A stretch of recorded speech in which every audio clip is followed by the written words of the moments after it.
नमस्कार. तर नमो शेतकरी महासन्मान योजना म्हणजे नमो किसान योजना गेल्या 5 ते 6 महिन्यापासून या योजनेचे हप्ते शेतकऱ्यांना मिळालेले नाही. एकंदरीत जर बघितलं तर जे हप्त्याच्या प्रतीक्षेत शेतकरी आहेत, PM किसानचा हप्ता मिळून 1 महिना होऊन गेला तरीसुद्धा नमो किसानचा हप्ता जो आहे या ठिकाणी शेतकऱ्यांना मिळालेला नाही.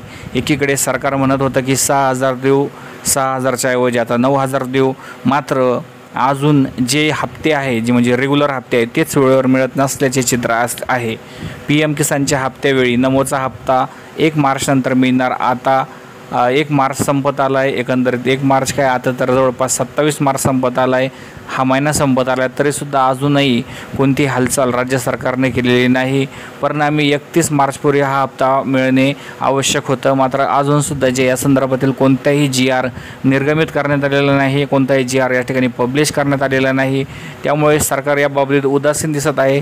लाडक्या बहिणीच्या योजनेमुळे सुद्धा या योजनेवर थोडा परिणाम होऊ शकतो. 6वा हप्ता आता लवकर भेटला पाहिजे.